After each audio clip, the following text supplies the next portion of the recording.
I never thought I would be the kind of woman who betrayed the man who loved me more than life itself.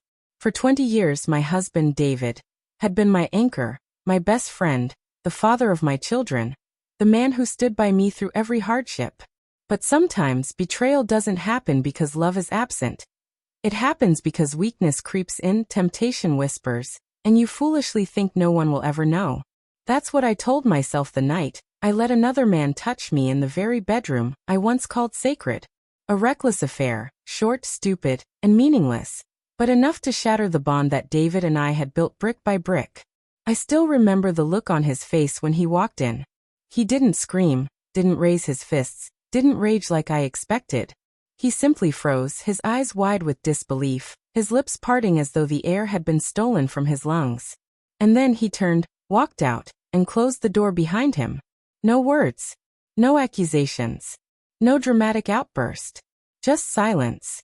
That silence has followed me every day since. I thought he'd confront me, yell, maybe even pack his bags and leave. But David did none of that. He still comes home, still eats dinner at the same table, still sleeps in the same bed, but the man I knew is gone. He doesn't look at me the same way. His eyes pass over me like I'm a ghost, someone who once existed but no longer matters. And that silence is worse than any fight could have been. At first, I tried to explain. I begged for his attention, pleaded for him to yell at me, to curse me, to do something that proved he still cared.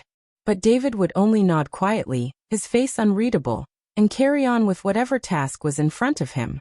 I became invisible in my own home, punished not by anger, but by the absence of it. Nights are the worst. We lie side by side in the same bed, but his body is turned away from me. There's a gulf of emptiness between us. A space that once held warmth, whispered conversations and soft laughter, now filled with nothing but silence. I reach for him sometimes, my fingers trembling, but he doesn't move. He doesn't push me away. He just stays still. Like I don't exist. That silence eats at me, piece by piece. I've started to crumble under it. My chest aches with guilt. I cry in the shower where he can't hear me, though part of me wishes he would. I want him to see me break, to acknowledge that I'm still here, even if I'm no longer the woman he loved. The affair meant nothing. I know that sounds pathetic, maybe even insulting, but it's the truth. A moment of weakness, of selfishness, of wanting to feel something exciting again. And now, that one decision has left me in ruins. But David's silence isn't just punishing me, it's destroying me. Because with every quiet glance, every word left unsaid, I realize something terrifying. He may never forgive me. He may never even hate me. He might simply erase me from his heart, one day at a time, until I am nothing but a shadow in his past. And that thought is unbearable. I've tried everything.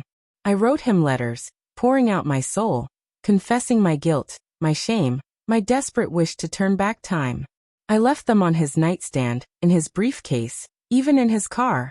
He never mentioned them. I cooked his favorite meals, hoping to see some flicker of recognition in his eyes. Nothing. I begged him to go to counseling, but he only said softly, "Not now," before walking away.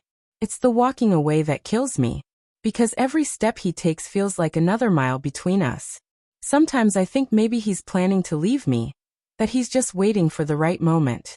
Other times I think he's already gone, not physically but emotionally. And the truth is, that's worse. Because at least if he left, I would know where I stood. Instead, I'm stuck in this limbo, punished by a silence I can't escape. I betrayed my husband in the cruelest way possible. In our own bedroom, the one place he should have always felt safe. And now, that betrayal echoes in every corner of our home. He doesn't have to remind me of what I did. His silence does it for him. Every single day. Sometimes late at night when I can't take it anymore, I whisper, "I'm sorry," into the darkness, hoping he hears it, hoping he believes it. But he never answers. And maybe that's his revenge. Not slamming doors, not screaming accusations, not even leaving me, but forcing me to live in the silence of what I destroyed. Reminding me with every quiet breath beside me that the man who once loved me with everything he had now looks at me as if I'm already gone. And maybe in his heart, I am.